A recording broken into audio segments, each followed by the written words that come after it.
L'article 1128 du Code civil pose 3 conditions de validité du contrat. Le consentement des parties, leur capacité de contracter et un contenu licite et certain. Ainsi, le contenu licite et certain, c'est l'une des conditions de validité du contrat. Autrement dit, pour qu'un contrat soit valable, il doit avoir un contenu licite et certain. Et à défaut de contenu licite et certain, le contrat sera nul et pourra donc être annulé.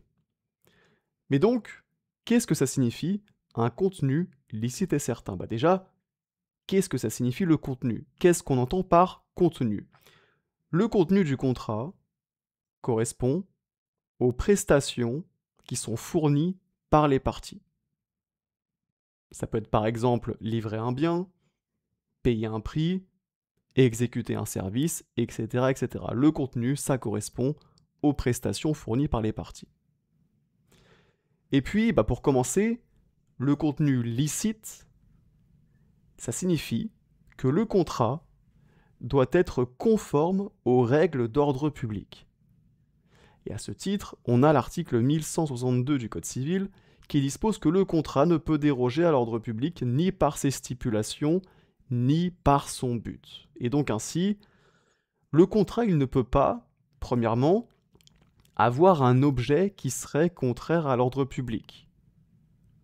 Par exemple, un contrat de vente de drogue aurait un objet qui serait contraire à l'ordre public.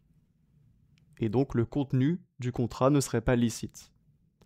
On peut penser aussi par exemple à un contrat de gestation pour autrui. Vous savez, ces fameuses mères porteuses qui, en échange d'une somme d'argent, vont accepter de porter un enfant pour le compte d'autres personnes, généralement un couple. C'est une pratique qui est autorisée dans certains pays, mais pas en France. En France, la gestation pour autrui est interdite, et donc un contrat de gestation pour autrui serait contraire à l'ordre public et serait donc nul. Donc le contrat ne peut pas déroger à l'ordre public dans ses stipulations, il ne peut donc pas avoir un objet qui serait contraire à l'ordre public, mais ce n'est pas tout. Parce que le contrat, il ne peut pas non plus poursuivre un but qui serait contraire à l'ordre public, même si l'objet en lui-même est licite. Par exemple, louer un appartement, c'est licite. Mais louer un appartement pour en faire un lieu de prostitution, il s'agirait alors d'un contrat dont le but est contraire à l'ordre public, et ce contrat serait donc nul. Donc vous voyez que même si l'objet du contrat est licite en soi, à partir du moment où le contrat a un but qui est contraire à l'ordre public, cette condition du contenu licite n'est pas remplie. Donc ça c'est pour le contenu licite, on passe maintenant au contenu certain. Qu'est-ce que ça signifie le contenu certain? Le contenu certain signifie que la prestation de chacune des parties doit être, premièrement, possible. Parce que oui, il y a des prestations qui sont impossibles. Exemple, construire une maison sur la planète Mars, ce n'est pas une prestation possible. Alors, ça le sera peut-être un jour, mais aujourd'hui, c'est absolument impossible. Et donc, un contrat qui prévoirait qu'une des parties doit construire une maison sur la planète Mars n'aurait pas un contenu certain. Ça, c'est la première exigence. Et puis, deuxième exigence, le contenu certain, ça signifie que la prestation de chacune des parties doit être déterminée ou au moins déterminable. Donc en principe, il faut que la prestation soit déterminée, mais si jamais elle n'est pas déterminée, alors elle peut être seulement déterminable. Et à ce moment-là, on considérera que le contrat a bien un contenu certain. Alors déjà, c'est quoi une prestation déterminée? Une prestation déterminée, c'est une prestation qui est fixée avec précision dès la conclusion du contrat. Donc le débiteur de la prestation sait précisément ce qu'il doit fournir comme prestation, et le créancier de la prestation sait précisément ce qu'il va recevoir. Imaginons par exemple un contrat de vente où il est prévu que je dois vous vendre mon ordinateur portable Apple pour 1000 €. Et à ce moment-là, ma prestation est bien déterminée, je dois vous livrer mon ordinateur et pas un autre. Et vous concernant, votre prestation de paiement du prix est également déterminé puisque vous devez me payer 1000 €.